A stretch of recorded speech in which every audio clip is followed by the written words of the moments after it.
Hi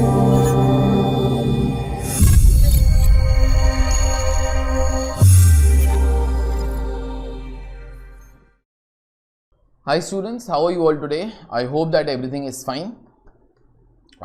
हम लोगों ने पिछले लेक्चर के अंदर कॉन्ट्रैक्ट कॉस्टिंग स्टार्ट कर लिया था. एक बेसिक चीज़ किया कि नॉर्मल अकाउंटिंग कंस्ट्रक्शन कंपनीज को एप्लीकेबल क्यों नहीं हो सकता. उन लोगों को AS2 और AS9 जो है that is your valuation of inventories and revenue recognition, ये उनको अप्लाई क्यों नहीं हो सकता. अगर होगा तो क्या होगा, वी डिड ऑल दैट. ठीक है, हम लोगों ने काफ़ी ज़्यादा वो डेफिनेशंस वगैरह भी की, कॉन्ट्रैक्टर किया, कॉन्ट्रैक्टी किया, कॉन्ट्रैक्ट प्राइस किया, कॉन्ट्रैक्ट डीड किया. फिर उसके बाद एक स्पेशल अकाउंटिंग प्रोसेस मैंने तुम लोग को सिखा दिया, that was to be done for construction companies. उस स्पेशल कंसेप्ट के अंदर तुम्हारा वर्क सर्टिफाइड आया, तुम्हारा वर्क अनसर्टिफाइड आया. We have done those particular things. Okay, अभी थोड़ा सा नोट्स जो शायद एग्जाम के अंदर तुमको काम में आए, बहुत ज्यादा नहीं. ओके, बहुत थोड़े से. I am trying to read it at first. I am trying to read it out first and then we shall continue with the other things, क्योंकि अभी तक सब कुछ नहीं खत्म हुआ, थोड़ा सा काम अपना बाकी है. Contract costing. Contract costing is a form of specific order costing where job that is undertaken is relatively large and takes a longer period than a year to be completing. Obviously in this case अपने को कुछ building बनाने का काम मिला है and that thing is going to be taking more than 1 year to complete. Please याद रखना, इससे पहले, इस लेक्चर को देखने से पहले आप लोग पिछला वाला लेक्चर देख चुके हो जहां पे हम लोगों ने ये सब कुछ एक्सप्लेन कर दिया. I am only trying to do the things. अगर इंस्टीट्यूट ने कभी ये चीजों के ऊपर नोट्स पूछा तो. Contract costing is usually adopted by contractors. आपको इसका मतलब मालूम है अभी. Engage in any type of contracts like construction of a building, road, bridge, erection of towers, setting up of a plant, etcetera. बड़े बड़े contracts. Contract costing has the following distinct features. Contract costing as compare to normal manufacturing. एक company pens बनाता है, okay, एक company buildings बनाता है, दोनों के ना फर्क है यार. The major part of the work in connection with each contract is ordinarily carried out at the site. Pens जो हैं फैक्ट्री के अंदर बनेंगे, लेकिन बिल्डिंग, डैम्स, फ्लाईओवर वो तो साइट पर ही बनेगा. The bulk of the expenses incurred by the contractor are direct. Direct मतलब कॉन्ट्रैक्ट के लिए बहुत सारे खर्चे स्पेशली होंगे. आपको इसका एक एक्सप्लेनेशन अलग तरीके से देता हूं. एग्जाम्पल के तौर पे हम लोग पेन्स बनाते हैं, ठीक है, बहुत सारे पेन्स बनते हैं. अब जरा सोचो, सपोज हम लोग साल का 1 करोड़ पेन बनाते हैं, ठीक है, अपनी एक फैक्ट्री होगी, फैक्ट्री का रेंट होएगा. रेंट आप लोग एक पेन के लिए स्पेशली नहीं दे रहे हो, आप लोग रेंट फैक्ट्री के लिए दे रहे हो, और फैक्ट्री के ना बहुत सारे पेन्स बनते हैं. सो वो वाला जो खर्चा है ना, factory rent, is not a direct cost. Direct cost का मतलब क्या होता है, something that is directly incurred for that. Okay, फिर उसके बाद एक और एग्जांपल. अभी कॉन्ट्रैक्ट कॉस्टिंग के अंदर जरा सोचो, तुम लोगों ने एक बिल्डिंग बनाने का कॉन्ट्रैक्ट लिया, ठीक है, उसके लिए तुम लोगों ने एक सुपरवाइजर रखा. वो जो सुपरवाइजर है will only supervise that contract, no, therefore it becomes a direct cost. Most of the expenses for such kind of companies are direct cost. Direct cost मतलब directly incurred for the contract, ठीक है. Indirect cost भी होते हैं लेकिन कम होते हैं. Next time पे वही है. Indirect expenses mostly consist of office expenses, stores and works. Okay, यहां पर तुम्हारे ओवरहेड्स भी हो सकते हैं. ओके, ओवरहेड्स का मतलब for a small example, company का एक ऑफिस है, ठीक है, जहां पे सारा का सारा अकाउंटिंग वर्क होता है. ओके, अभी वो accounting work is basically kind of overheads. वो डायरेक्टली कोई कॉन्ट्रैक्ट के लिए नहीं लग रहा, सारे कॉन्ट्रैक्ट्स के लिए हम लोगों ने एक ऑफिस करके रखा हुआ है. आगे, A separate account is usually maintained for each contract. कल मैंने वही बोला, हर कॉन्ट्रैक्ट का मेरे को अलग से अकाउंट बनाना पड़ेगा, अपने को अलग से प्रॉफिटेबिलिटी भी निकालनी पड़ेगी हर साल की. The number of contracts undertaken by a contractor are usually few. एक साल के अंदर 1 करोड़ पेन्स बना देते हैं, एक साल के अंदर 1 करोड़ बिल्डिंग्स नहीं बनाते. It is few. The cost unit in the contract is a contract itself. उसका मतलब क्या है, मेरे लिए जैसे हम लोग कॉस्ट शीट के अंदर करते थे ना, 1 यूनिट इज इक्वल टू, यहाँ पे 1 unit is nothing but that building only. Okay, यहाँ पे यूनिट्स लाइक यू नो, अपने 1-2 क्वेश्चंस के अंदर आया था, quantity produced of finish goods is 25,600 tons, कुछ ऐसा आया था. तो वहां पे 1 टन इज 1 यूनिट. ओके, यहाँ पे 1 building is 1 unit for you, ठीक है. To have a better control over the contract, it is necessary to have an idea of profitability of the contracts at regular intervals or at least a year. एक साल का profitability तो निकाल के दो. कई लोग यही वाला काम हाफ ईयरली भी करते हैं, but ideally it should be done for a year. अगर कोई बहुत बड़ी बड़ी कंपनीज हैं, ओके, जिनको accounting standards apply for quarterly reporting, okay, then in that particular case वो लोग फाइनेंशियल अकाउंट्स के ना क्वार्टरली अकाउंट्स भी प्रिपेयर कर सकते हैं, वो उनकी मर्जी है. For this purpose, a contractor needs to calculate expected profit or notional profit for a contract. It also helps in profit comparison of a period and provide good basis for performance measurement and evaluation of those who are engaged in the contract. Obviously, profitability निकाल के आपको क्या पता चलता है कि अपना profitability जो है इस साल का कितना है, फिर पिछले साल का कितना था, तो ये सब कुछ आपको तभी पता चलेगा in this case when you are going to be making accounts for each and every year. The expected or notional profit is transferred to costing profit and loss account for the year to determine overall profitability of the contractor. तो कल हम लोगों ने एक contract किया था, okay, वैसे बहुत सारे कॉन्ट्रैक्ट्स जो हैं, सबका प्रॉफिट उस साल का कॉस्टिंग P&L अकाउंट को जाता रहेगा, ओके, एक बार जाता रहेगा तो तुम लोग को फिर प्रॉफिटेबिलिटी जो है वो मिल जाएगा. सेकेंड, कॉन्ट्रैक्टर कौन होता है? The company who undertakes the contract to build the building, dam, flyover. जिस बंदे ने कॉन्ट्रैक्ट लिया है उसको आप लोग कॉन्ट्रैक्टर बोल देते हो. कॉन्ट्रैक्टी कौन होता है? The customer from whom the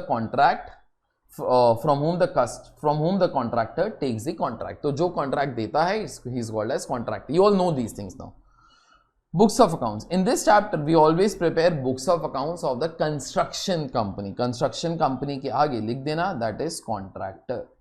हम लोग हमेशा कॉन्ट्रैक्टर का ही बुक्स ऑफ अकाउंट्स बनाते हैं और किसी का नहीं बनाते हैं, ठीक है. आगे, which accounting standards do not apply for construction companies. ये भी मेरे डिस्कशन के अंदर कल आ चुका था. Valuation of stock and revenue recognition, AS2 and AS9 as per the accounting standards. इंडेस के अंदर इंडेस 2 तो है और रेवेन्यू रिकग्निशन का things are change. I am not going much into that, ठीक है. आगे, कॉन्ट्रैक्ट प्राइस का मतलब क्या होता है? Price agreed between both the parties for the contract, ठीक है. जो सेलिंग प्राइस है that is a contract price. उसके बाद contract deed.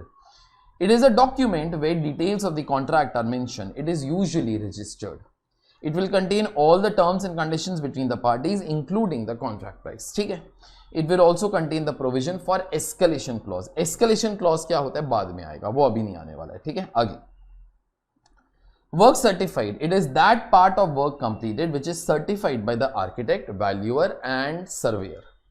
It is always valued at contract price. जरा याद करो अपना कल वाला एग्जांपल, शायद मेरे पास वो पड़ा भी होगा, ये वही वाला फाइल है. हाँ, तो अपना जो कॉन्ट्रैक्ट प्राइस था ना वो 10 करोड़ था. 10 करोड़ था but 5 floors were completed, okay. तो हम लोग वर्क सर्टिफाइड फिर यहां पे कितना लिख दिया था? 5 crore. I hope it is all okay, ठीक है. चलिए, work uncertified. It is that part of work completed which is not certified by the architect or valuer or surveyor.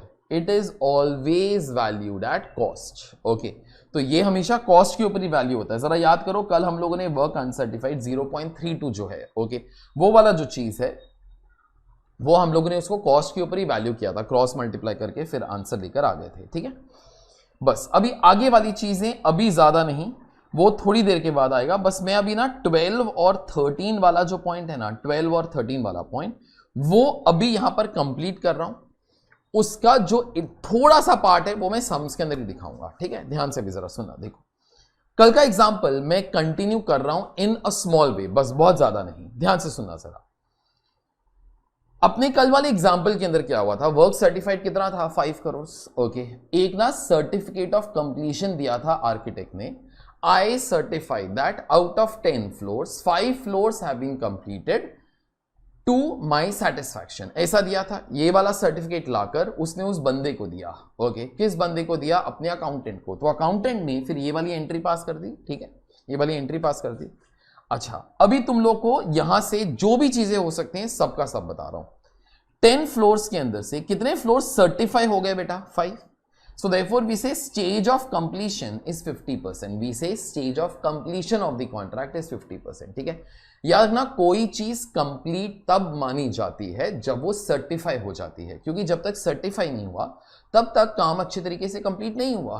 तुम बोलते हो कि कंप्लीट हुआ है 5.5 माला, लेकिन आर्किटेक्ट बोलता है कि 5 माले का ही सर्टिफिकेट देगा, okay.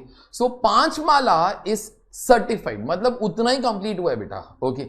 So therefore stage of completion कितने परसेंट का आ जाएगा? 50%। ठीक है, अभी वो जो सर्टिफिकेट ऑफ कंप्लीशन मिलता है ना, वो जो सर्टिफिकेट ऑफ कंप्लीशन मिलता है उसकी वजह से वर्क सर्टिफाइड तो कंप्यूट हो गया, लेकिन एक और चीज, ये वाला जो सर्टिफिकेट है ना, ये कॉन्ट्रैक्टर जो है ना कॉन्ट्रैक्टी के पास लेके जाता है और कॉन्ट्रैक्टी को बोलता है कि भाई ये देख work certified, 50% of the work is completed. Contractee बोलेगा तो मैं क्या करूं?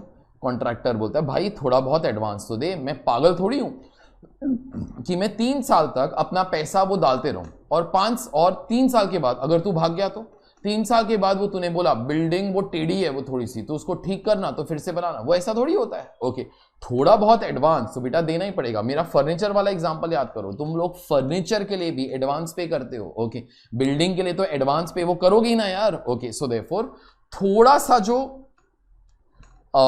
इसका एक पोर्शन होता है ना has to be paid as an advance. ठीक है, तो अब ध्यान से जरा सुनना, we always make books of accounts of the contractor, we always make books of accounts of the contractor. ठीक है, we always make books of accounts of the contractor. ठीक है, अभी सपोज कॉन्ट्रैक्टर और कॉन्ट्रैक्टी के बीच में ऐसा एग्री हुआ था, ये वाला चीज कॉन्ट्रैक्ट डीड के अंदर भी होएगा। ठीक है, दोनों के बीच में कुछ ऐसा एग्री हुआ था, ध्यान से सुनना, कि ना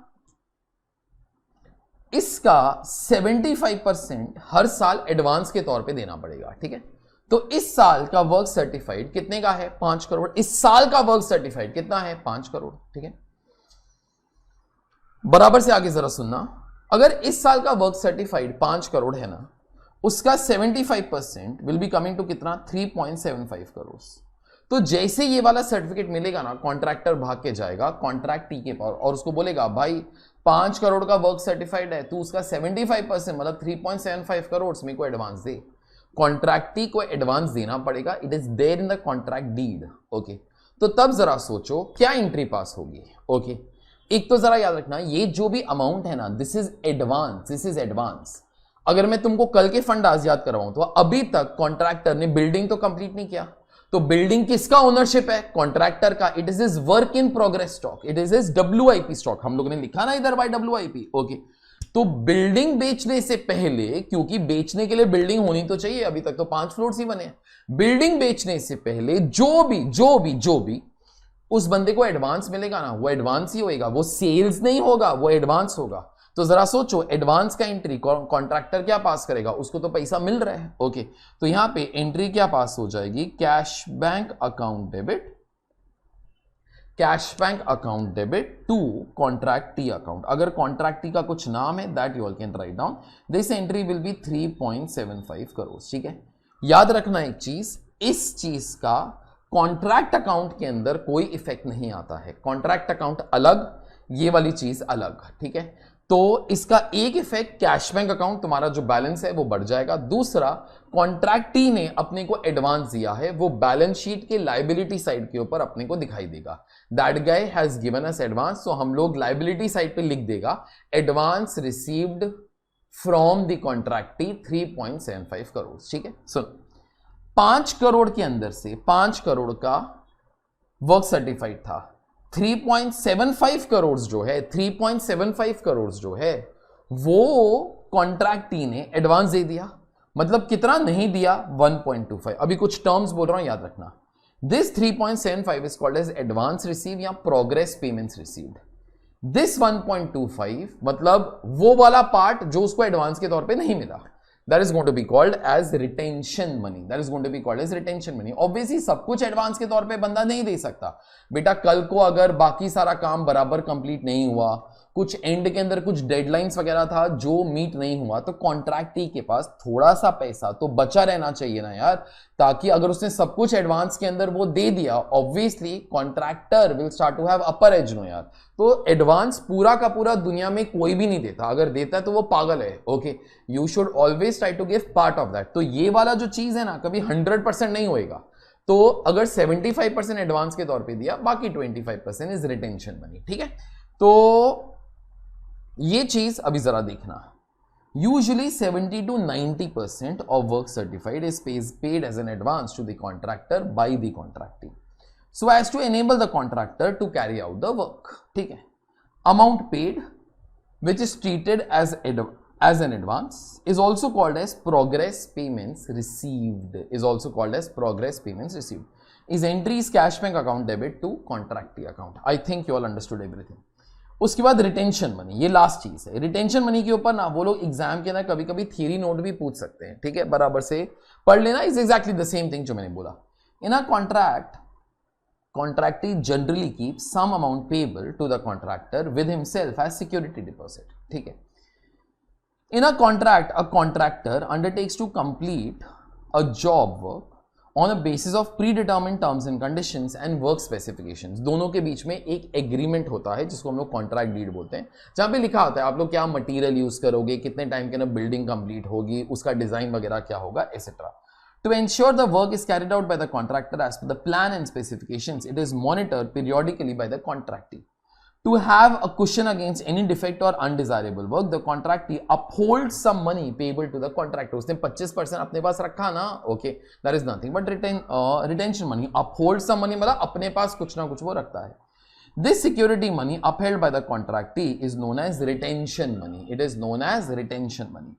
In some contracts, the contractor has to deposit some security money before the starting of the contract as a term of a contract. एक बार ये वाला लाइन जरा पढ़ते हैं। In some contracts, the contractor has to deposit some security money before the start of the contract as per the terms of the contract. This is called as earnest money. Next line भी पढ़ता हूँ, then I'll come back. If any deficiency or defect is noticed in the work, it is to be rectified by the contractor before the release of the retention money. इसका मतलब क्या है, कई cases के ना जहां पे कॉन्ट्रैक्टी बहुत हायर पोजीशन पे होता है, ठीक है, और कॉन्ट्रैक्टर सपोज नया है, तो कॉन्ट्रैक्टी कॉन्ट्रैक्टर को बोल सकता है भाई तू एक काम जरा कर, तू ना 1 करोड़ रुपया सिक्योरिटी डिपॉजिट के तौर पर वो मेरे पास रखना, अगर कल को कुछ भी डिफेक्ट वगैरह हुआ ना, ओके, मैं उसके अंदर से ये वाला चीज वो काट लूंगा, ठीक है, एसेट्रा एसेट्रा। ऐसा इन रियल लाइफ भी तो होता है। एग्जांपल आप लोग कोई फ्लैट रेंट के ऊपर लो, तो like in Mumbai you have to be giving 6 months का डिपॉजिट। अगर 6 महीने के बाद तुम लोगों को जो घर है वापस मिला, सपोज सपोज 1 साल के बाद तुम लोगों जो वो टेनेंट था उसने घर जो है खाली किया, हम लोग घर की इंस्पेक्शन के लिए गए तो पता चला कि वो जो टेनेंट था उसने घर की बहुत बुरी हालत की है, तो मैं डिपॉजिट मनी के अंदर से उतना पैसा जो है वो काट लूंगा फिर, ओके। तो इस अमाउंट को ना हम लोग अर्नेस्ट मनी वो बोल देते हैं।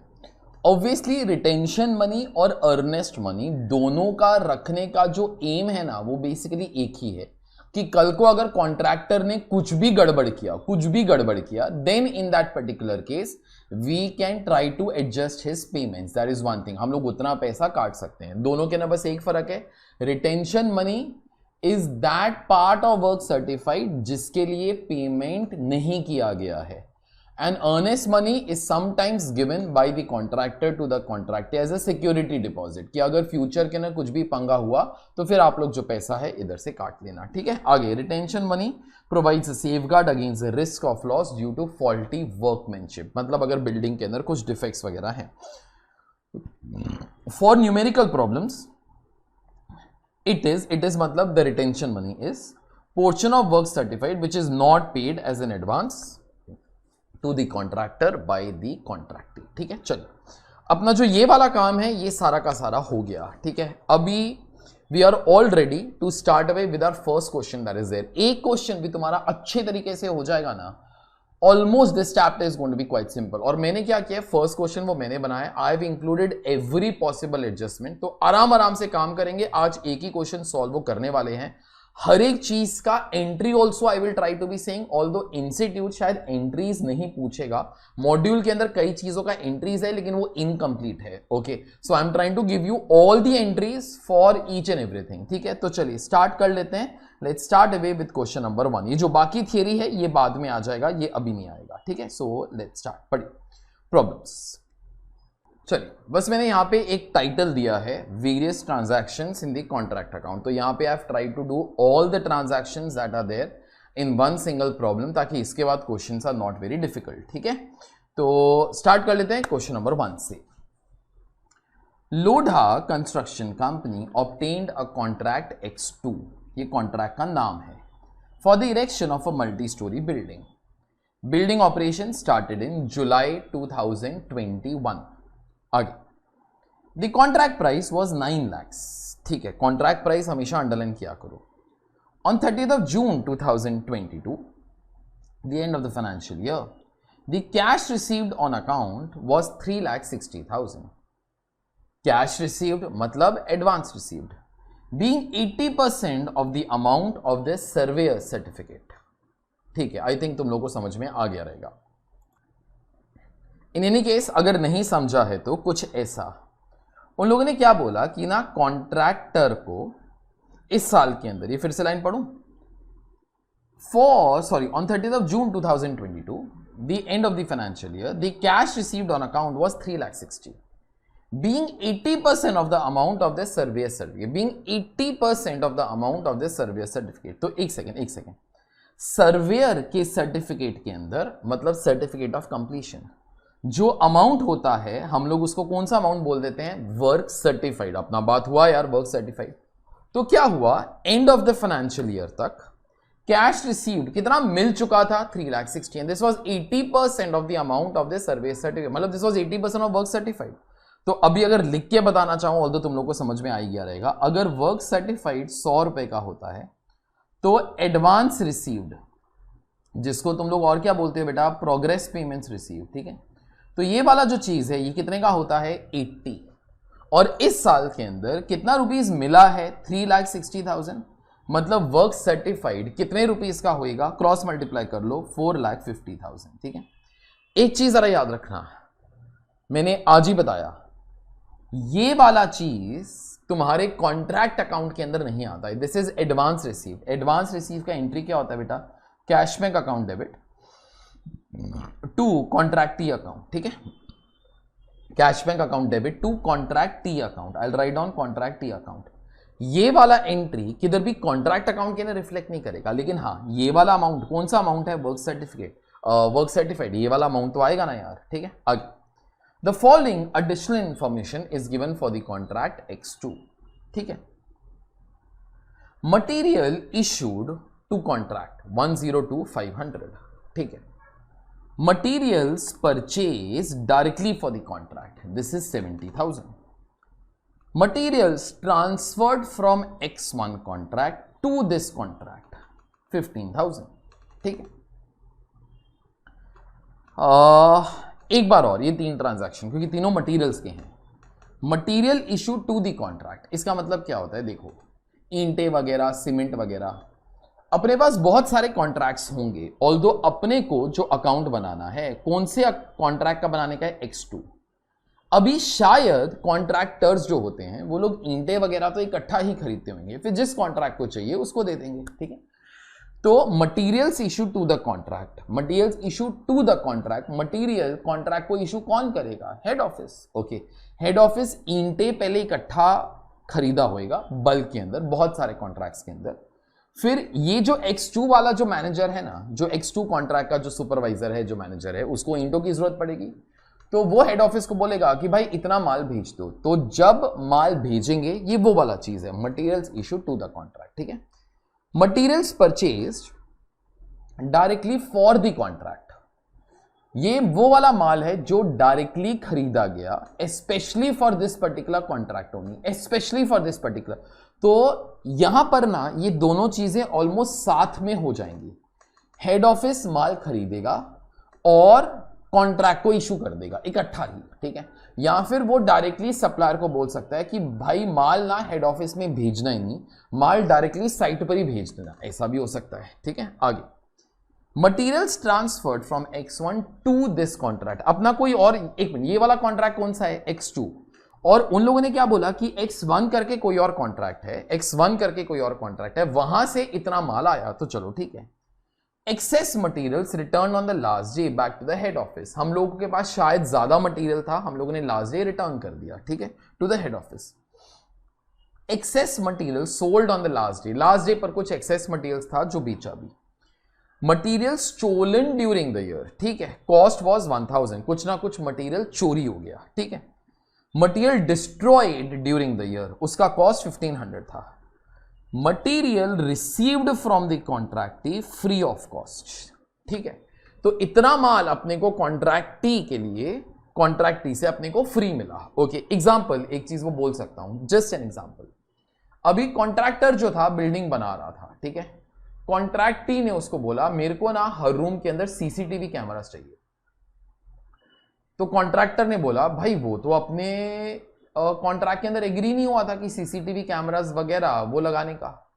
तो कॉन्ट्रैक्टी बोलता है हाँ यार एग्री तो नहीं हुआ था। ओके, तो क्या कर, मैं तेरे को वेब कैमरा सप्लाई करता हूं, ठीक है, जो सीसीटीवी कैमरास है, और तू बस उधर फिट कर देना। कॉन्ट्रैक्टर बोलता है ठीक है सर। ओके, सो वो जो सीसीटीवी कैमरास है वो फ्री ऑफ कॉस्ट मिले फ्रॉम दी कॉन्ट्रैक्टर। ठीक है, materials on hand at site as on 30th of June 2022।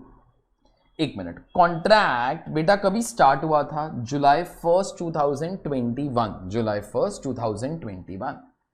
This is a materials that is on site on the last day. इन लोग का जो फाइनेंशियल ईयर है जरा देखो, यहां पे लिखा हुआ था on 30th of June 2022, the end of the financial year. So 30th of June 2022 को इतना मटेरियल इतना मटेरियल जो है वो अभी तक साइट पर पड़ा हुआ है। ठीक है, चल आगे। Wages 2,34,000, wages outstanding on the last day 600। सब कॉन्ट्रैक्ट कॉस्ट, सब कॉन्ट्रैक्टिंग कॉस्ट का मतलब क्या होता है? देखो एक सिंपल चीज है, कॉन्ट्रैक्टर बिल्डिंग बना रहा है, बिल्डिंग के अंदर बहुत सारी चीजें होती हैं यार। Everything cannot be done in-house by the contractor. Example, he might not be specialist in putting windows. तो विंडोज का काम वो किसी और छोटे कॉन्ट्रैक्टर को दे सकता है। ये वाला जो कॉस्ट होगा इट्स कॉल्ड है सब कॉन्ट्रैक्टिंग कॉस्ट, सब कॉन्ट्रैक्टिंग कॉस्ट। ठीक है, कि कॉन्ट्रैक्टर ने आगे 10,000 रुपए देकर विंडोज वगैरह का काम कुछ ना कुछ किसी बाहर वाले से करवाया, दैट इज सब कॉन्ट्रैक्टिंग। आगे, provision for substandard work 2000, कुछ ना कुछ काम हुआ जो थोड़ा सा सब स्टैंडर्ड था। सपोज कई चीजें बराबर से वो नहीं बनी, तो हम लोग को मालूम है, हम मतलब कॉन्ट्रैक्टर, अपने को मालूम है कि ना फ्यूचर के अंदर ये चीज को अपने को ठीक तो करना पड़ेगा, तो हम लोग अकाउंट्स की तरह उसके लिए प्रोविजन बना रहे हैं। कितने रुपीस का? 2000।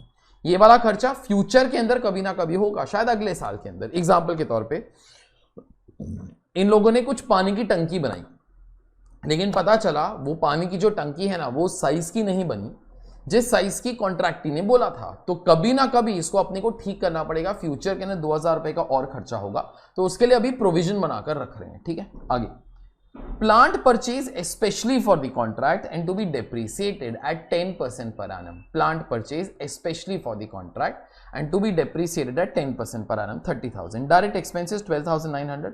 General overheads allocated to the contract 7,600। Work finish but not yet certified, फिर से पढ़ता हूं, work finish but not yet certified at cost 15,000। ठीक है, you are required to prepare contract account for the year ending 30th of June 2022 indicating the profit for the year.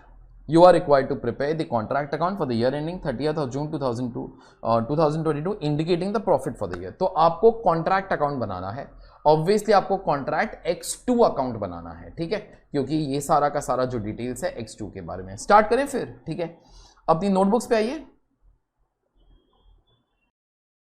You can also enroll for our other subjects of CA Foundation, CA Inter, CA Final, by visiting either www.ajnext.com or www.ajnextonline.com. For any help, call 808-032-4444.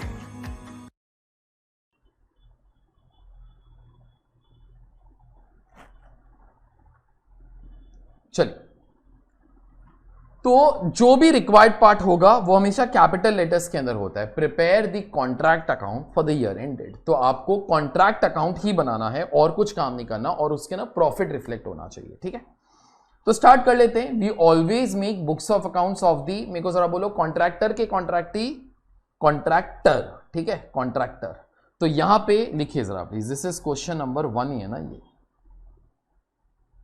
हाँ, यहां पे लिखिए इन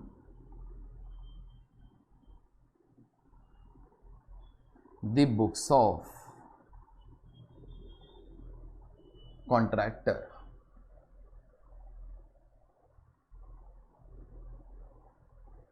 इन the books of contractor. Next line पे contract X2 account for the year ending 30th of June 22।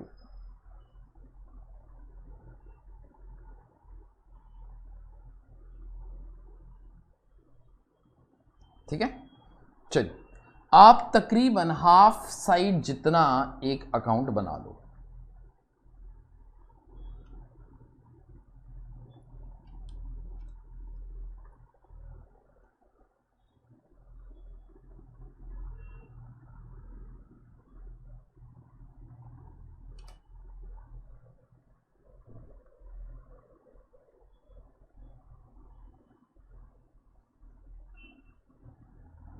एक minute, तुम लोग black या blue के अंदर लिखा करो, मैं इंक बदल देता हूं। ठीक है, चलिए अभी मैं क्या करने वाला हूं, इस पेज पे ना मैं अकाउंट बना रहा हूं, नेक्स्ट पेज पर मैं तुम लोग को एंट्रीज बता रहा हूं। ठीक है, एंट्रीज आईसीए ने बताया, कंप्लीटली नहीं बताया, मैं तुम लोग को कंप्लीट बताने का ट्राई करूंगा। 3 या 4 भी बोलूंगा ना, तुम लोग को समझ में आ जाएगा। ठीक है, एंट्रीज 99.99% एग्जाम्स के अंदर नहीं आएगा, आज तक कभी पूछा भी नहीं गया। ठीक है, बट जस्ट ताकि तुम्हारा कंसेप्ट बहुत क्लियर हो, बिकॉज क्या है, and you all think like accounts always in life. ठीक है, तो इसलिए I am just trying to tell you all the entries. ठीक है, तो चलिए स्टार्ट कर लेते हैं इस चीज से।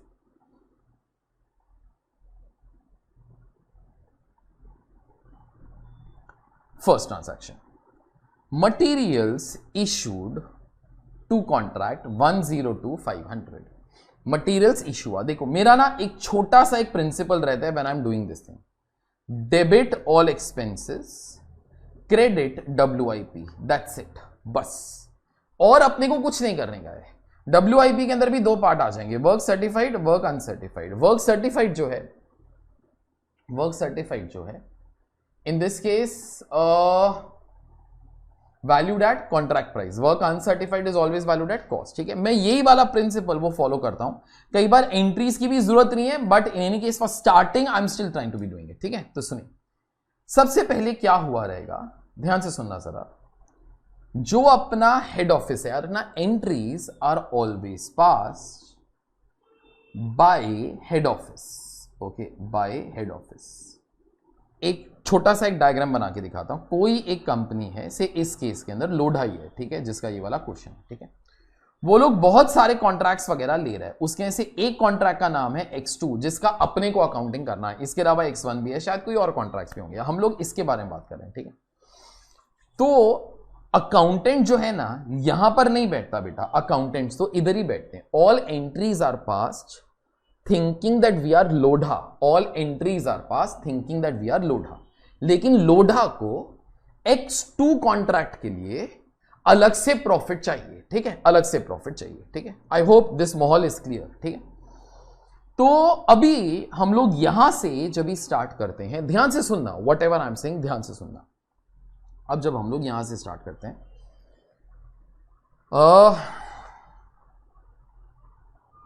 बराबर से सुनो।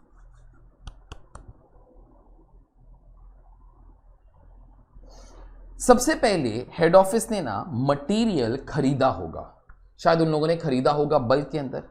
जब लोढ़ा ने मटेरियल खरीदा होगा तभी क्या हुआ रहेगा, मटेरियल्स अंदर आएगा, मटेरियल्स अकाउंट डेबिट। ठीक है, टू क्रेडिटर्स या to cash man, I am writing to creditors assuming that it is on credit. ठीक है, ये वाली एंट्री का अमाउंट भी क्या होगा आई डोंट नो, उन लोगों ने तो बल्क के अंदर वो खरीदा होगा। मैं कुछ भी यहां पे नंबर वो ढाप रहा हूं, से 10 लाख रुपीज। ठीक है, so materials account debit to creditors. ठीक है, दैट्स ओके। ठीक है, अभी आगे बराबर से सुनो, बराबर से सुनो। 10 लाख रुपए का माल लोढ़ा के पास आ गया, ईंटे, सीमेंट, ये वगैरह। X2 का जो सुपरवाइजर था, जो मैनेजर था, उसने बोला भाई मैं बिल्डिंग बना रहा हूं इधर, मेरे को माल चाहिए। तो हेड ऑफिस ने मैनेजर को पूछा तुमको कितने का माल चाहिए, बोलता 102,500। हेड ऑफिस ने बोला ठीक है तेरे को भेज देते हैं, माल लोड किया, ट्रक के अंदर जैसे ही चला जाएगा, ठीक है, तब हेड ऑफिस एंट्री पास करेगा। हेड ऑफिस के लिए तो मटेरियल बाहर जा रहा है, सो देयरफॉर टू मटेरियल आ जाएगा, और हेड ऑफिस ये वाला माल किसको भेज रहा है, कॉन्ट्रैक्ट को, सो देयरफॉर यहां पर एंट्री आ जाएगी कॉन्ट्रैक्ट X2 अकाउंट, ठीक है, debit the receiver, no, okay. तो 3 फंडामेंटल्स ऑफ अकाउंट्स। सो ये वाला जो एंट्री है 102,500 का है। प्लीज एक चीज कंफ्यूज मत होना, सर ये 10 लाख किधर से आया, ये कुछ भी एक नंबर था, मैंने कुछ भी एक नंबर ढापा, ठीक है, लेकिन ये कुछ भी नंबर ढाप सकता हूं क्योंकि वैसे भी ये वाली एंट्री कॉन्ट्रैक्ट अकाउंट के अंदर नहीं आने वाली बॉस। कॉन्ट्रैक्ट अकाउंट के अंदर कौन सी एंट्री आने वाली है, ये वाली एंट्री। तो कॉन्ट्रैक्ट अकाउंट की डेबिट साइड में we are going to be writing to materials. वैसे भी तुमको बोला all expenses on debit side, ठीक है, तो यहां पर you all write down to materials 102,500। और एक काम किया करो ताकि ना तुमको भी ज्यादा टेंशन ना हो, टू मटीरियल्स के बदले में ना write down the exact words, to materials issued. To contract लिखने की जरूरत नहीं क्योंकि ये कॉन्ट्रैक्ट ही है, ओके, ठीक है, चलो ये वाला काम हो गया। आगे टू मटीरियल्स, आगे जरा देखो, materials purchase directly for the contract, ठीक है। ये 70,000 वाला जो है ना, इसका एंट्री और पिछले वाला का एंट्री जो है डिट्टो सेम है, accept both these things no will happen exactly at the same time। Raw material खरीदेंगे और सप्लायर को ही बोल देंगे कि भाई तू माल उधर भेज दे। सो देयरफॉर ये वाला भी जो एंट्री है, ये वाला भी जो एंट्री है 70,000 का, ये दोनों इमीडिएट एंट्रीज पास हो जाएंगी because this is material purchase specially for the contract, ठीक है। तो यहां पर लिख सकते हो to materials purchased especially 70,000 for the contract नहीं लिखोगे तो चल जाएगा, कॉन्ट्रैक्ट का ही बात करते हैं ना अपन लोग, ठीक है। आगे next, materials transferred from X1 to this contract. देख पास्ट के अंदर क्या हुआ रहेगा, हेड ऑफिस ने माल खरीदा, X2 वाला कॉन्ट्रैक्ट भी चल रहा है, X2 वाले कॉन्ट्रैक्ट ने बोला भाई मेरे को इतना माल दे दे, तो X1 को हम लोगों ने इशू कर दिया, ठीक है। अभी X1 जो है काम कर रहा था, उनके पास ना कुछ एक्स्ट्रा मटेरियल्स था। X1 का मैनेजर, X2 का मैनेजर फ्रेंड्स थे, तो X2 मैनेजर ने बोला अभी तू क्या हेड ऑफिस वापस माल भेजेगा and then they will again transfer to me, तू डायरेक्टली मेरे को ही ट्रांसफर कर दे। तो यहां पर जरा सोचो एंट्री क्या होगा, माल किसको मिला है, X2, तो अभी वो X2 का एक्सपेंस होना चाहिए। So therefore X2 account debit to X1, okay, X1 से माल निकला और X2 को मिल गया, so therefore this will be this particular thing. और इसका जो अमाउंट है बेटा कितने रुपीस का है, 15,000, ठीक है। तो यहां पर आप लोग आइए,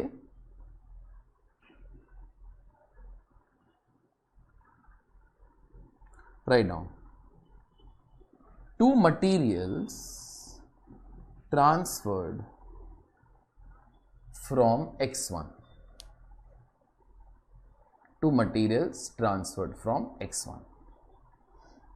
तो ये वाला जो एंट्री था कितने का था बेटा, 15,000, ठीक है। ये वाला काम तुम्हारा हो गया। आगे चल पड़ते हैं। तो अभी तक जो जो एंट्रीज हो गई ना, मैं सिर्फ उन्हीं को टिक करता हूं, ठीक है, मैं सिर्फ उन्हीं को टिक करता हूं। तो first is done, second is done, third is done, ठीक है। आगे excess materials returned on the last day back to the head office at cost 2,000। ध्यान से सुनना जरा, ध्यान से सुनना, ये इजी चीज है। जब हेड ऑफिस ने कॉन्ट्रैक्ट को माल भेजा था तो ये वाला एंट्री आया था डेबिट साइड पे, इसके अंदर से 2,000 रुपए का माल साल के एंड में एक्सेस था, हम लोग वापस कर रहा है टू दी कॉन्ट्रैक्ट, हम लोग वापस कर रहा है to the head office, sorry, okay. तो entry will be reversal of this. तो यहां पे ना पहला 4 लाइन हमेशा छोड़ दिया करो और उसके बाद लिखो बाय मटेरियल्स रिटर्न्ड, कितने रुपीस का, 2,000। याद रखना 2,000 इसके अंदर है, 102,500 के अंदर 2,000 रुपीस है, लेकिन ये वाला माल अभी हेड ऑफिस जो है सॉरी कॉन्ट्रैक्ट जो है हेड ऑफिस को रिटर्न कर रहा है ना, सो देयरफॉर रिवर्स एंट्री आ जाएगी। ठीक है, चलो दिस इज ऑल्सो डन। आगे excess material sold on the last day, कितने रुपीस का है बेटा? Cost is 3000 and it was sold for 2500। एक मिनट, साल के एंड में कुछ एक्स्ट्रा माल था, अपने को लगा फ्यूचर के अंदर ये वाला माल काम में नहीं आएगा, तो हम लोगों ने सोचा यार बेच देते हैं ना। ऐसी चीज का कॉस्ट कितना था? 3000। तो इस फिगर के अंदर 102500 के अंदर वो वाला 3000 भी इंक्लूडेड है। हम लोग मार्केट के अंदर गए, हम लोगों ने बेच दिया। ठीक है, तो याद रखना इस फिगर के अंदर 3000 रुपीज इंक्लूडेड है। ठीक है, अभी लिखना नहीं till the time I tell you. अभी ऐसी चीजों का आप लोग क्या कर सकते हो, ये 3000 रुपया वाला जो माल है मतलब अल्टीमेटली यूज नहीं हुआ। ठीक है, तो 102500 कहने से 3000 रुपीज का माल हम लोगों ने बेच दिया, बेचा 2500 के ना, लेकिन 3000 रुपीज अपना कॉस्ट था। तो मेरे को ना इसके अंदर से 3000 रुपीज रिमूव करना है। तो मैं यहां पर कुछ ऐसा लिख सकता हूं, बाय मटीरियल सोल्ड, और ब्रैकेट के अंदर कॉस्ट लिख दूंगा, कितने रुपीस का? 3000। ठीक है, ध्यान से सुनते रहना, लिखना नहीं, जो मैंने रेड के अंदर लिखा है वो लिखना है। ठीक, अगर तुमको ऐसा करने का है मेरे को कोई दिक्कत नहीं, फिर ना उसके बाद एक और काम जरा करना, एक मटीरियल सोल्ड अकाउंट बनाना। ठीक है, मटीरियल सोल्ड अकाउंट बना देना। ठीक है, उसके डेबिट साइड पे एक एंट्री आ जाएगी टू कॉन्ट्रैक्ट अकाउंट। ठीक है, कितने रुपीस की बेटा? 3000। ठीक है, और वो 3000 रुपीस का माल हम लोगों ने कितने के अंदर बेच दिया? 2500। बाकी यहां पे 500 रुपए का लॉस आ गया। ठीक है, this loss now will be borne by the company बोले तो हेड ऑफिस। ओके, तो कंपनी का जो पीएनएल अकाउंट है that will in always in costing will be called as costing PNL account. जैसे आपका पीएनएल अकाउंट होता है costing and it's called as costing PNL account. बहुत टाइम के बाद एक चैप्टर आएगा called as integral non integral accounts, जहां पे हम लोग कॉस्टिंग पीएनएल अकाउंट बनाने भी वाला है। ठीक है, but till that particular time you can simply से जैसे पीएनएल अकाउंट वैसे कॉस्टिंग पीएनएल अकाउंट। तो ये जो 500 रुपए है ना, हेड ऑफिस को ब्लेम हो जाएगा, क्योंकि ये हेड ऑफिस के पीएनएल अकाउंट के अंदर ट्रांसफर हो जाएगा। ठीक है, तुम लोग ये रेड वाला काम कर सकते हो। अगर रेड वाला काम नहीं करने का है, क्योंकि उसके लिए तुमको एक और अकाउंट बनाना पड़ेगा, तो ब्लू वाला काम करो जो मैं अब करने जा रहा हूं। यहां पे लिख देना बाय मटीरियल सोल्ड। ठीक है, उसको अंडरलाइन करेंगे, फिर लिख देंगे कैश बैंक, इनर कॉलम 2500, और जो बाकी 500 रुपए है ना that is the loss. No, ठीक है, तो यहां पे आप लोग लिख देना कॉस्टिंग पीएनएल। अगर कॉस्टिंग पीएनएल वर्ड्स नहीं लिखने का है तो यहां पे लिख देना लॉस ऑन सेल। दोनों वर्ड्स लिखने का है तो यहां पर फिर आप लोग ब्रैकेट के अंदर कॉस्टिंग पीएनएल लिख सकते हो। ठीक है, यहां पर भी बाहर जो अमाउंट आएगा बेटा वो 3000 ही आने वाला है। या आप रेड वाला काम कर लो या आप लोग ब्लू वाला काम कर लो। मैं हमेशा ब्लू वाला काम करता हूं, वरना मेरे को अलग से एक अकाउंट बनाना पड़ता है जो मेरे को नहीं बनाने का है। ठीक है, इंपॉर्टेंट इज डेबिट साइड पे 3000 रुपीज का कॉस्ट था जो आपको क्रेडिट साइड से निकालना है। तो अगर आपको चाहिए आप लोग इसका फोटो वो खींच लो, वो तुम्हारी मर्जी, मेरे हिसाब से तो नहीं खींचो, वो ज्यादा कंफ्यूजन होएगा बाद में।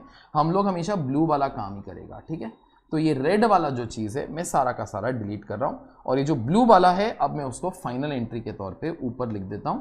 उसका कलर जो है अभी ब्लैक कर देता हूं। ठीक है, चलिए ये वाला जो काम है ये हो गया। ठीक है, आगे चलते हैं। मेरे ख्याल से हाफ पेज से ज्यादा ना लग जाए शायद।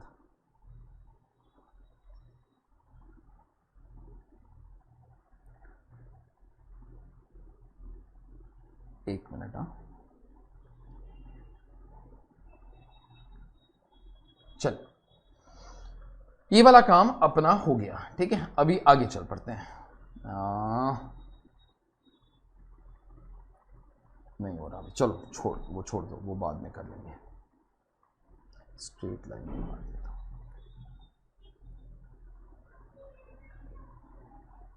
चलो आगे यहां पर नेक्स्ट एंट्री है material stolen during the year.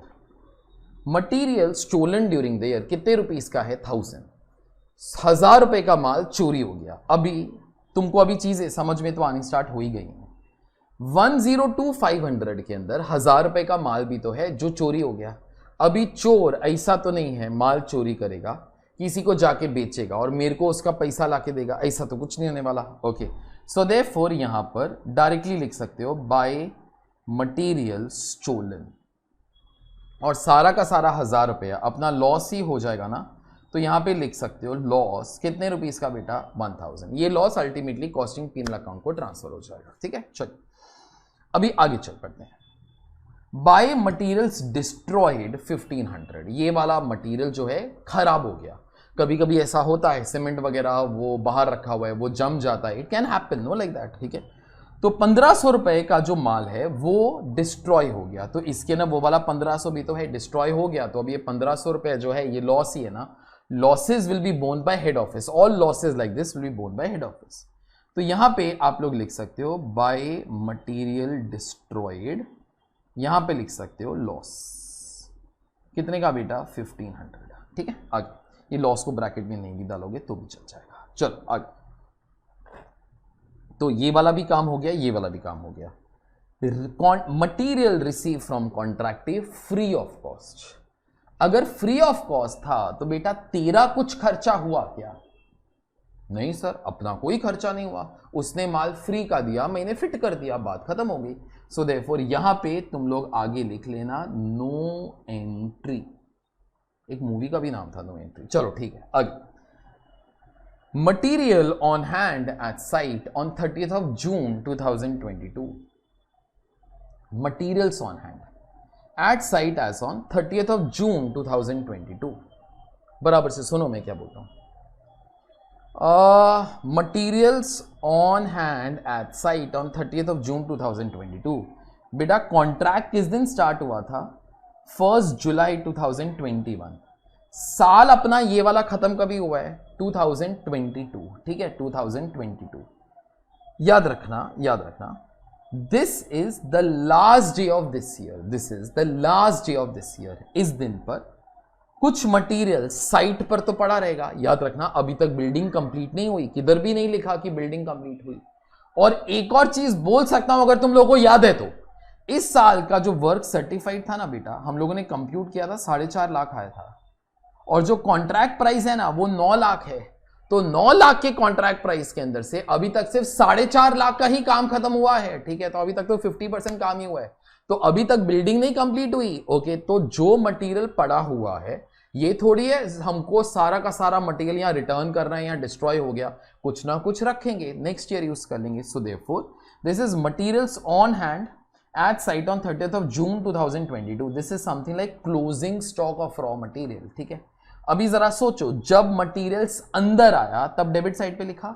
Okay, अभी मटेरियल्स एंड के अंदर कुछ ना कुछ पड़ा हुआ है, मतलब उतना कंज्यूम नहीं हुआ, तो जो कंज्यूम हुआ 7500 कम ही हुआ ना, तो यहां पर आप लोग लिख सकते हो बाय मटेरियल एट साइट कितने का 7500। This is something like you know, जैसे आप लोग कॉस्ट शीट के अंदर करते थे, sir this is purchases and this is closing stock. So if I ever ask you what will be raw material consumed, raw material consumed will be that minus this। ठीक, and obviously opening stock हो नहीं सकता था क्योंकि अभी अभी contract start हुआ है, ओपनिंग स्टॉक तो कंटिन्यू ईयर होगा तो आएगा ना। ठीक है, चलो ये वाला काम हो गया, तो मेरा यहां तक सारा का सारा काम हो चुका है। ठीक है, यहां तक I am all done. Materials की most of the stories are over. अभी वेजेस स्टार्ट हो रहे हैं, वेजेस 2,34,000। ठीक है, अभी एंट्रीज का टाइम आया, पहले मटीरियल्स का था तो एक बार वो बोल दिया, और अभी यहां पर लेबर का एंट्री। ठीक है, वर्कर लोगों को हम लोग को एम्प्लॉय करना पड़ेगा। कंस्ट्रक्शन के काम के अंदर वर्कर्स बहुत ज्यादा यूज होते हैं यार। ओके, तो अगर वर्कर लोगों के लिए अपने को अगर काम करने का है तो, अगर वर्कर लोगों के लिए अपने लोगों को काम करने का है तो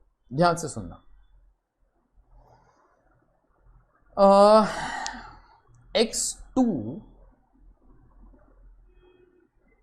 कॉन्ट्रैक्ट की हम लोग बात कर रहे हैं। ठीक है, उससे पहले कुछ ऐसे जरा सोचो, कंपनी का पूरे साल का कुछ ना कुछ वेजेस का खर्चा तो हुआ रहेगा। ठीक है, तो पहले हेड ऑफिस एक एंट्री पास करेगा, wages account debit to cash bank.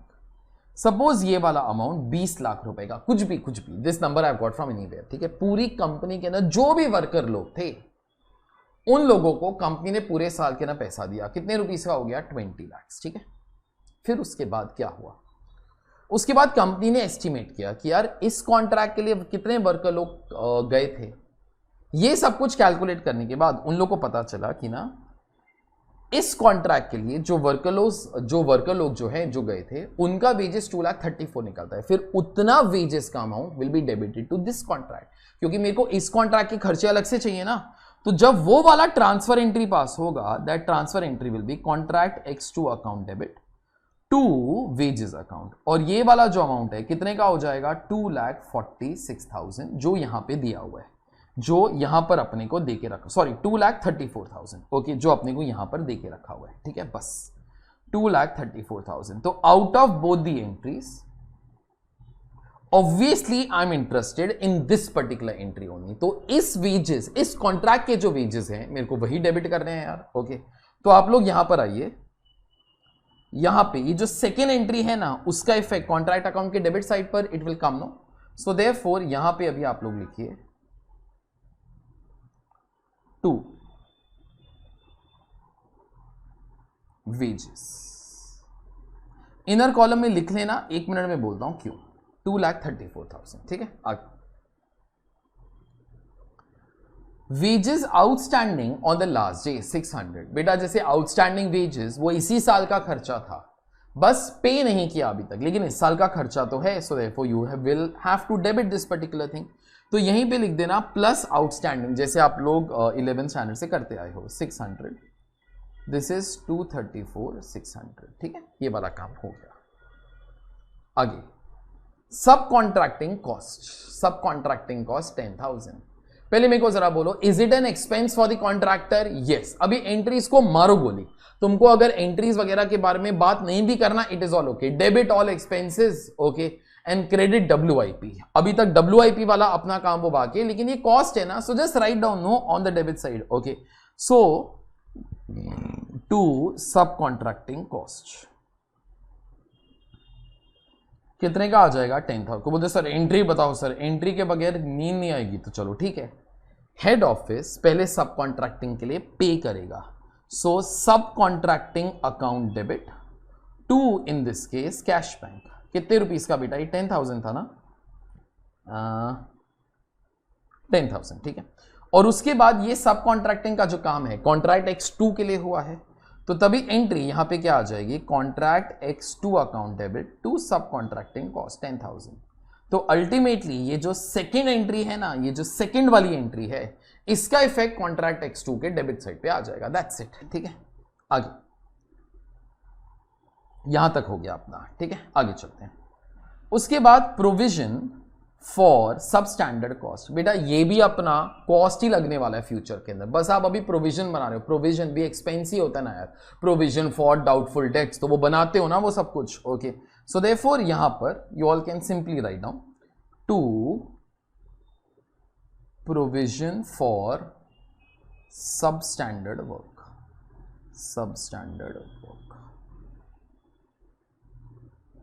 2,000 to provision for substandard work 2,000, ठीक है। चलिए ये वाला जो काम है ये हो गया, ठीक है। उसके बाद फर्दर अभी यहां पर ना तुम लोग थोड़े से ऑनेस्ट बच्चे बनो, नीचे शॉर्ट्स वाला चीज नहीं पढ़ना, ठीक है। ऑल्दो मैंने जब बोल दिया तुम लोग पक्का पढ़ोगे, लेकिन मत पढ़ना, ठीक है। अभी मैं यहां से स्टार्ट कर रहा हूं। Plant purchase specially for the contract and to be depreciated at 10% per annum 30,000। पहले मेरे को एक चीज जरा बोलना सोच समझ के, कॉन्ट्रैक्ट कभी स्टार्ट हुआ था देखो 1 जुलाई 2021, खत्म कभी हो रहा है 2022 30th जून, ठीक है। एक साल के लिए तुम लोगों ने एक प्लांट खरीदा स्पेशली फॉर द कॉन्ट्रैक्ट और उसको डेप्रिसिएट कर रहे हो eight 10% per annum, is that okay? ठीक है। अगर ऐसा कर रहे हो तो तुमको 2 वेज बोल देता हूं, दोनों में से कुछ भी कर लेना। फिर से तुमको 2 कलर्स के अंदर ही दिखाता हूं, although I will be always doing one of them. देखो फर्स्ट ऑप्शन क्या कर सकते हो, ध्यान से सुनना सब लोग, कान खुला रख के बराबर से सुनो। हेड ऑफिस ने प्लांट परचेज किया, so therefore plant account debit to cash bank. कितने रुपीस का बेटा? 30,000, ठीक है। Is that okay? This is one thing, this is first entry. Second entry, ये वाला एसेट किसके लिए परचेज हुआ था? कॉन्ट्रैक्ट के लिए। तो ऐसा सोचो, कॉन्ट्रैक्ट को भेज दिया। जब कॉन्ट्रैक्ट को भेजोगे तब एंट्री आएगा contract X two account debit 30,000 to plant account. ठीक है, कितने का बेटा? 30,000। ठीक, मेरे को बोलो इन दोनों में से कौन सा entry will affect your contract account? Sir second entry. ठीक है, तो सेकेंड एंट्री की वजह से अब मैं रेड के अंदर लिख रहा हूं, तुम लोग नहीं लिखने वाले, तो यहां पे लिखूंगा टू प्लांट। कितने रुपीस का बच्चा? 30,000। ठीक है, अभी सामने अपने को क्या बोला कि ना डेप्रीसिएशन 10% का, 30,000 के ऊपर 10% मतलब कितना आ जाएगा बेटा? 3,000। कितना आ जाएगा? 3,000। 30,000 10% 3,000। ठीक है, 3,000 रुपीज का डेप्रीसिएशन है। देखो अल्टीमेटली ना इस अकाउंट के अंदर एक्सपेंसेस रहने चाहिए, एसेट नहीं रहना चाहिए। क्या रहने चाहिए? एक्सपेंसेस। तो आप लोग क्या करो, क्रेडिट साइड पे यहां पे लिख देने का बाय प्लांट एट साइट, और क्या लिख देने का? WDV। WDV 27,000 का कैसे आया? 30,000 माइनस 10% ऑफ डेप्रीसिएशन। ठीक है, तो 27,000 रुपीज आ गया। आपको ये करना है तो आप ये कर सकते हो। ICA मोस्टली यही वाला काम करता है। तो पहले एसेट खरीदा, इधर ट्रांसफर किया, साल के एंड में क्रेडिट साइड पे WDV लिख दिया, ऑटोमेटिकली डेप्रीसिएशन रिफ्लेक्ट हो गया। मैं ये वाला काम नहीं करूंगा। ठीक है, मैं ब्लू वाला काम करता हूं। अब ब्लू के अंदर लिख रहा हूं, मेरे को ये सब कुछ नहीं करने का है, मेरे पास उतना ज्यादा टाइम नहीं है। अल्टीमेटली अपना एक ही काम है भाई, आप क्या करना, आप पहले प्लांट खरीद लो। ठीक है, so therefore plant account debit to cash bank. कितने रुपीस का बेटा? 30,000। ठीक है, ये वाला काम हो गया।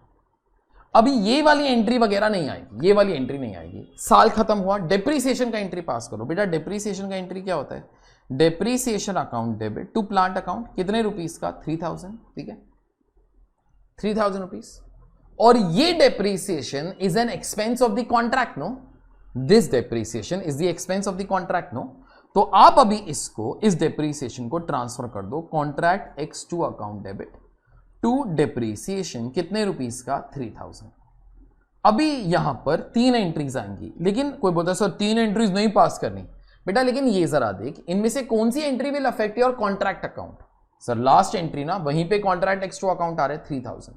तो अगर आप ये वाला काम करना चाहते हो, आप लोग कुछ मत सोचो, डायरेक्टली डेबिट साइड पे आप लोग डेप्रीसिएशन डाल देना। ठीक है, depreciation will be 10% of 30,000। That is nothing but in this particular case 3,000। That is nothing but in that case 3,000। ठीक है, या रेड वाला काम कर लो या ब्लू वाला, बेटा मार्क्स सेम मिलेगा। तो अब जरा सोच लो तुम्हारे लिए काम किधर कम है?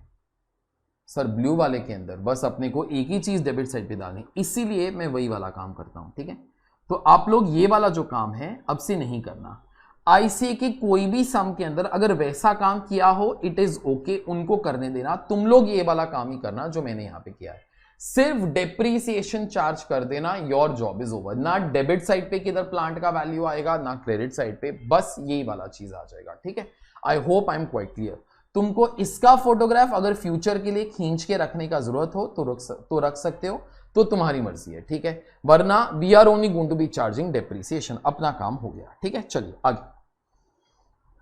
डायरेक्ट एक्सपेंसेस, बेटा जैसे वेजेस का एंट्री सिखाया था, डिट्टो सेम डायरेक्ट एक्सपेंसेस 12,900, और जैसे डायरेक्ट एक्सपेंसेस वैसे ही general overheads allocated to the contract. तो इस कॉन्ट्रैक्ट के लिए जनरल ओवरहेड्स इतना है। ठीक है, तो दोनों एक्सपेंस ही है ना, तो आप लोग डेबिट साइड पे यहां पे लिख लो अभी to direct expenses to general overheads. बेटा अमाउंट कितने का है? 12,900, 7,600। ये भी हो गया तुम्हारा काम। आगे last entry, work finish but not yet certified. काम हुआ लेकिन सर्टिफाई नहीं हुआ, तो मतलब वर्क अनसर्टिफाइड रह गया। Work uncertified is always valued at cost, cost is 15,000। तो अभी देखो फर्स्ट 4 लाइन मैंने यही 2 पर्पसेस के लिए वो छोड़ा हुआ था। ठीक है, तो यहां पर अभी आप लोग क्या करने वाले हो, लिखेंगे इधर बाय WIP। बिल्डिंग तो कंप्लीट नहीं हुई थी, जरा याद करो 3 बार, अब ये तीसरी बार वो बोल रहा हूं, 9 लाख के अंदर से सिर्फ 4,50,000 का ही वर्क सर्टिफाइड हुआ है, ठीक है। तो अब ना यहां पे मैं 2 चीजें लिखता हूं, वन इज वर्क सर्टिफाइड, एक लाइन छोड़ देना, वन इज वर्क अनसर्टिफाइड, ठीक है। Work certified, work uncertified.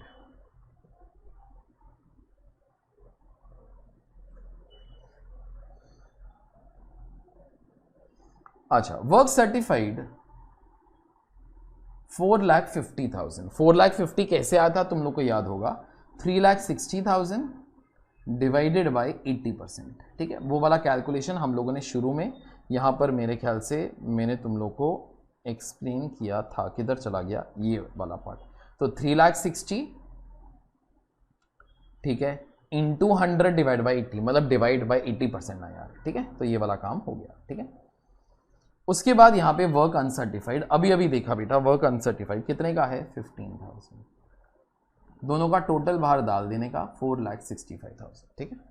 तुम्हारा सारा चीज हो गया। प्लीज याद रखना, अपने को 3,60,000 रुपए का जो एडवांस मिला है ना, उसका एंट्री कॉन्ट्रैक्ट अकाउंट के अंदर नहीं आता है। उसका एंट्री क्या होएगा, कॉन्ट्रैक्टर को पैसा मिल रहा है, cash bank account debit to contractee account, contractee ने एडवांस दिया ना to contractee account, okay. So वो वाला एंट्री कॉन्ट्रैक्ट अकाउंट को थोड़ी रिफ्लेक्ट करता है। दिस इज ऑल डन, मेरा जो भी काम था वो हो चुका है। आप लोग टोटल मार लो on the left hand side, sorry on the right hand side, और फिर उसके बाद जो बैलेंसिंग फिगर है बेटा वो निकालो, वो वाला काम करो। तो कंप्यूट कर लो और टोटल्स वगैरह उधर लिख लेना। तुम्हारा प्रॉफिट 22,400 आना चाहिए। अच्छा, इस प्रॉफिट को you can write down either as profit और एज नोशनल प्रॉफिट। मैंने तुमको एक चीज शायद वो बोला पिछले लेक्चर के अंदर, नोशनल प्रॉफिट एक जमाने में वर्ड यूज होता था, नोशनल मतलब रफ, और फिर इसके 2 पार्ट होते थे, but that thing has been now cancelled. तो एक्चुअली अभी इसको नोशनल प्रॉफिट बोलना ही नहीं चाहिए, इसको डायरेक्टली प्रॉफिट ही बोलना चाहिए। And this profit is transferred by costing P, this profit is transferred to costing P&L account, ठीक है। मैं फिर भी नोशनल बोल देता हूं क्योंकि आईसी की बुक्स के अंदर है, वरना ऑनेस्टली आप लोग प्रॉफिट बोलोगे, मैं एग्जामिनर होएगा तो तुमको ज्यादा मार्क्स देगा, ठीक है। चलो, this question is all together done from my side, okay. Simple चीज है, इस चैप्टर के अंदर और कुछ भी नहीं है, all your basics are done, okay. हाँ, थोड़े से एडजस्टमेंट्स हर न्यू क्वेश्चन के अंदर वो आते रहेंगे, but that simple, debit the expenses and credit in this particular case your WIP, बस, ठीक है। मैंने शॉर्ट्स के अंदर भी एग्जैक्टली वही वाला चीज ही लिखा हुआ है। It is simple concept of all expenses incurred by the contractor on the debit side and work certified, work uncertified and material on site should be credited। मैंने material at site भी जरा देख लेना, क्रेडिट ही किया था इधर, material at site ये वाला, ठीक है। any loss which is not mistake of the contractor should be nullified। nullified मतलब जैसे मटेरियल चोरी हो गया था, हम लोगों ने निकाल दिया, निकाल दिया मतलब नलिफाई कर दिया, मटेरियल डिस्ट्रॉय हुआ, कॉन्ट्रैक्ट की गलती नहीं है, तो क्रेडिट साइड से निकाल दिया और हेड ऑफिस को ट्रांसफर कर दिया, मतलब कॉस्टिंग P&L अकाउंट को, so on and so forth, ठीक है। चलिए, अपना ये वाला first question is all together done from our side now. चलिए, we are all done for today. I hope that you enjoyed this lecture. I hope that you understood that contract costing is going to be quite a simple chapter. If you loved our content, then do share, like, comment, subscribe with all your friends also. You all can share the lectures. The notes are there on the Telegram channel that you all are aware. If you all understood, write down I understood sir. And today there is no homework. लेकिन जो past homework है, ensure that you all do it. Okay, I'll see you all in the next lecture. I am Manoj saying goodbye. Hi guys, welcome to the tip of the day. हमारा tip number 1 पिछले lecture के अंदर जो था, पिछले chapter के अंदर, that was कि marks and time are not proportional to each other. Concentration से पढ़ाई करो। सेकेंड, जब भी पढ़ाई करते हो, अगर तुम्हारा एक दिन है विद 24 आवर्स, तुम्हारे लिए भी और मेरे लिए भी, थोड़ा सा टाइम रखो for your hobbies. And hobbies mean going out, playing with people or talking with people. Okay, I'll always say playing with people is a best option, like cricket, like badminton, like football, whatever. But take out time for all these things. CA कर रहे हो उसका मतलब ये नहीं है life has been spoiled. Okay, you got to be pursuing your hobbies, and hobbies can be anything except your phone and your television. ये वाली hobbies are bad for any career. For you all, hobby can be anything, but pursue your hobbies, because if you are not going to be pursuing your hobbies, then in that case you will start to feel that you are sacrificing some big part of your life. And honestly, studies cannot be your hobby. Okay, it should not be your hobby. There should be some other things that are there in your life that should be your hobby. For me, playing was something that was most important for me. So every day, even in the study leave, even one day before the exams, one thing that I have done, at least I have played for 1.5 hours. That keeps my mind fresh. And that gives me a small kind of a guilty thing also. यार 1.5 घंटा ना मैंने पढ़ाई नहीं किया, तो उसके बाद my concentration is far better. So this is one thing that I would like to tell to everybody as a tip, that you should pursue your hobbies. जो लोग सिर्फ पढ़ाई करके शायद ऑल इंडिया फर्स्ट, सेकेंड या third rank भी लेकर आ जाते हैं, towards the end, if they do not have any other hobby, believe me, it reflects on their personalities. So those things are very, very, very important. I'll see you all with the third tip in the next chapter. Bye.